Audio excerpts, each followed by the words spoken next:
Fight!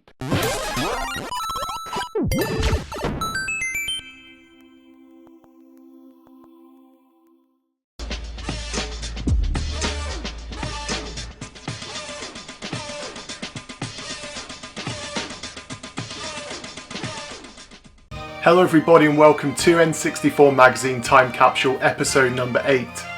As always, this is the show where we take a retrospective look in chronological order of N64 Magazine. We're now up to issue number 8 and it has been a while since we covered issue number 7 and I do apologise for that. If you are new to this series, remember you can pause the video at any time, and if you're watching at full screen then you can actually read all of the pages as we go through the video. So without much further ado, let's jump straight into today's episode. This issue has an awesome cover featuring all the gang from the Star Fox team. The game's official title here in Europe had been changed to Lylat Wars due to a copyright claim, and there is also news that the Lylat Wars Championship is starting. There is also a huge Blast Corps guide inside, as well as import reviews, and Top Gear Rally is announced as being the console's best rally game so far. The back cover features an ad for F1 pole position, which was sadly not the greatest of Formula 1 games, but it's still quite a great looking ad. Turning the page is yet another ad.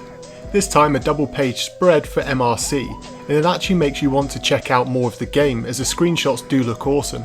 The contents page has this month's magazine in full, and as always Jonathan Davies, the magazine's editor, has a welcome letter filled with complete randomness. From his rant about Star Fox 64 being renamed to Lylat Wars, and a disappointment they experienced with Bomberman 64. He's also been drinking spearmint tea and gives us a heads up that the next issue will feature 2 free gifts. Planet 64 has a future look at San Francisco Rush, and the art style of this preview is really nice. I love the background shot and the screenshots of the game. They've really made me want to look into this game and see more about it when it was released. Over the page, and they go into more depth and mention that after waiting ages for a good N64 racer, there now seems to be loads on the way. They talk about the game's arcade conversion and the fact that from what they've seen, the game seems a huge improvement over the port of Cruisin' USA, which they didn't rate too highly. Next up is a preview of Earthworm Jim 3D, and while at this time there was still hope that this would be an awesome game. They talked to Viz Interactive, who have taken over the game from Shiny, who were working on other projects, and they fill us in about how they managed to land working on such a big game despite only being formed less than 2 years ago and with nothing noteworthy to their CV. Nagano Winter Olympics is due for release in a few months' time, and so the team got the chance to play the game. They talk about how winter sports games have generally sucked in the past, but they had high hopes that this would be the one to change perceptions of the genre. If you've watched my review of this, then you can get your answer a lot sooner. The news centre has the news that everyone's been waiting for, and it's that Lylat Wars was getting the proper PAL conversion from the North American release. They also spoke to The Games, who distributed Nintendo games here, and picked their brains about why the conversions of earlier games didn't happen. Konami also gave their opinion on why this hadn't been happening. There is also a stop press in the top right corner which apologises for the magazine being late on shelves, but they had gotten a finished version of Diddy Kong Racing in the office, which slowed down their workload, which meant the magazine was late hitting the shelves. At the top here there is some hilarious news. In the N64 DD latest headline, they mention that the device will be on show with its 4 launch games by the end of the year. One of those games mentioned is indeed Mother 3. There is also news that the Pokemon cartoon that had started in Japan, and so they now knew that it was Pikachu from the previous issue. Retro World this month features retro reviews of Marble Madness and Rad Gravity on the NES. They also review a Mario alarm clock from the past, and Fire Attack, which is an old Game & Watch title. Coming Soon kicks off with the updated schedule for soon-to-be launch games. Tonic Trouble is shown here, and the magazine is drooling over it and says it sounds very promising. However, they did note that the publicity photos are rendered, and so the game wouldn't look quite as good. Gex Enter the Gecko also gets some praise, as the team have played a 70% complete version and say it's leaps and bounds ahead of its predecessor. Funnily enough, Gasp was also mentioned as being pretty bad when they first got to play a demo of it some time ago. However, they did mention that given Konami's track record, we shouldn't write them off just yet, as this game could be something great and the console's first incredible fighting game. On the opposite page is news of Hybrid Heaven. While everyone had been looking forward to the release of Metal Gear Solid, Konami's N64 project Hybrid Heaven was discussed and the storyline provided to the press. It's funny because the storyline here is nothing like the final game, so have a read and see how much it's changed. Wetrix gets a once over here with the team saying that they are worried that the game may be too complicated for gamers, as it's a very unique title which is hard to explain and grasp. But in all honesty, you're looking at the Zelda news on the right hand before Nintendo's next big update, and word is spreading that the story will involve Link in both an adult and child form, and Miyamoto confirms this and that they will have different items to work with in the game. Fighting Cup was the new name of Struggle Hard, which would go on to become Fighter's Destiny before its eventual release, and that's previewed right here. There is also confirmation that the game would get a Western release, and that the points-based system was very unique and interesting. And below is Virtual Chess 64. And well, that's all I'm going to say about that. And Ear to the Ground usually throws up some interesting news, but in this issue there wasn't much to get excited about, except the news that Pikachu was getting his own game on the console. The Ultra Release list is to the right, and yet again it lists some titles in development which never made it out, including a very certain Jurassic Park 2. News from Japan centres on the fact that the Game Boy has almost single-handedly given Nintendo a profit of £250 million this year. That's almost entirely down to the Game Boy and Pokemon series selling insane numbers. The N64 had been noted as selling poorly in Japan, which makes the magazine think that focus from Nintendo will be on selling Game Boys for now. Max Everingham is back with An Englishman in Tokyo, where this month he fills in on the joys of the Tokyo Game Show, which he mentioned was a little underwhelming. He also details how the Japanese workers all get a month off at the same time, and so he details his experiences in Disney and makes comparisons between theme parks and real life. N64 Arena is up next with the reviews of Lylat Wars and Top Gear Rally, followed by Import Arena where Bomberman is a highlight of this month's reviews. So stay tuned and we'll be back after this short break.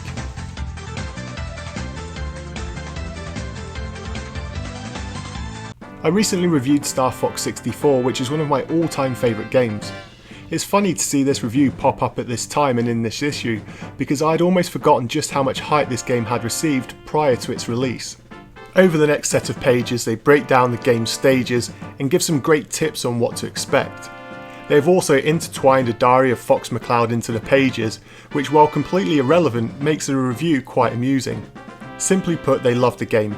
Jonathan Nash, who wrote this article, said that he'd almost completed the game over 40 times and was still finding new secrets and levels.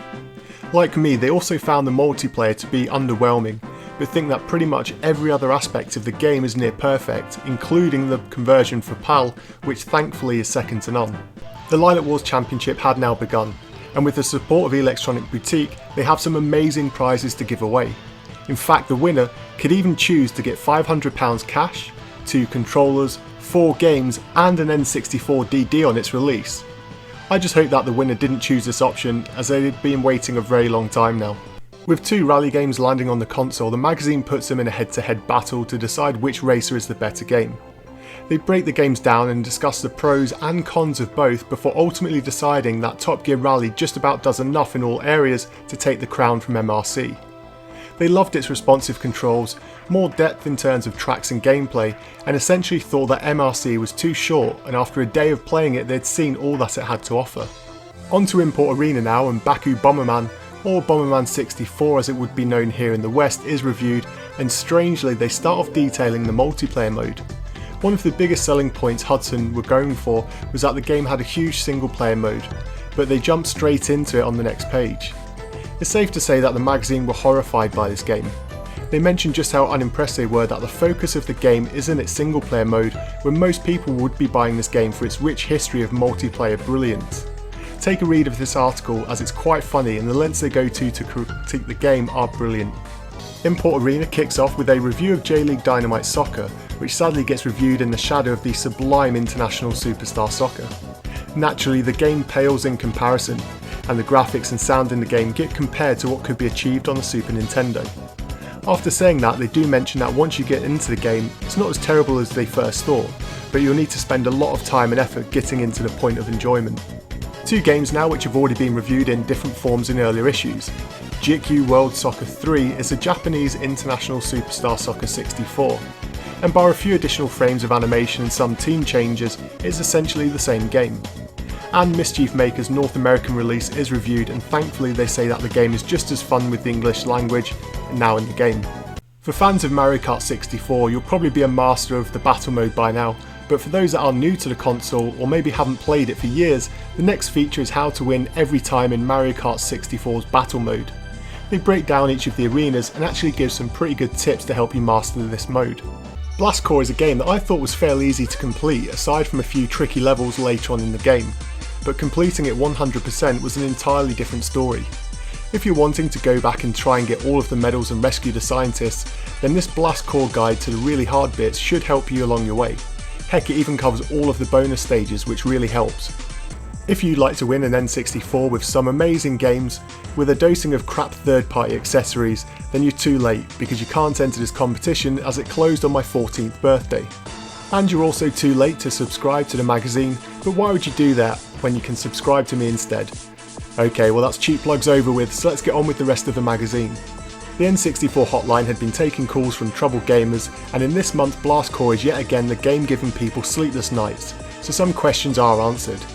And with the release of Lylat Wars, it would appear some people had already been playing the import version, as there are a fair few questions about unlocking the expert mode and what you need to do to achieve medals on various levels. Tips Extra has a magazine's tips for a few of the earlier N64 titles, but the reader's top tips include some newer games like this month's release Star Fox 64. I Am The Best has a roundup of the best scores and times readers have submitted, and it's actually quite funny looking back now, because at the time the records were quite difficult, but now these records would be easily beaten. But there was a time when I used to read over these pages wondering how gamers were so amazing at some of the games. A double spread of ads is next, but funnily two of the sections are actually the magazine itself selling ad space. Apparently, we need to call Tariq Brown to advertise, and perhaps I should give him a ring in one time.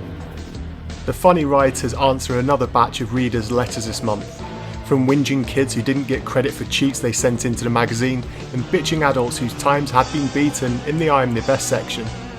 Eagle-eyed readers have also noticed that the Mario Kart 64 screenshots from previous issues had showed a feather item which was removed from the final game, and the fact that the magazine was now shorter in size.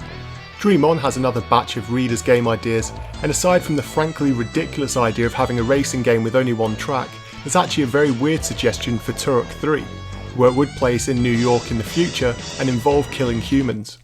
And wait, holy shit, you remember a few issues back where Regis suggested a motion add-on for the console? Well, he wrote back to the magazine and gave more of his idea, and he called it the Tilt Pack. The magazine jokingly say that if any manufacturers are reading, then what do they think about this? Well, as you may know now, the Tilt Pack did actually go into production and it was sold quite well. I wonder if he ever got paid when the Tilt Pack actually went into production. I guess we'll never know. So Tell Me This has readers who have written in with some solid questions, and yet again the N64 DD seems to be a hot topic of discussion, and there are more technical questions regarding importing games. On the other hand, there are some truly stupid questions, like one guy who wrote in saying his friends unlocked the Banana Cup in Mario Kart 64 and he wants to know how he can do it. This is all wrapped up with the usual funny sarcasm that we've come to expect. The directory continues to be updated with scores of all games they've reviewed from both PAL releases and international games too. I've always found it sad that they rated Cruisin' USA so poorly. If you've watched my review of it, you'll know that I actually quite like it. And on that bombshell, this brings us to the end of another episode. Next issue we have a long-awaited PAL review of GoldenEye. Extreme G and Duke Nukem 3D will also get reviews, as well as an import review of Clay Fighter. I promise it won't be that long between episodes again, and as always sound off in the comments down below about this month's issue, and until next time.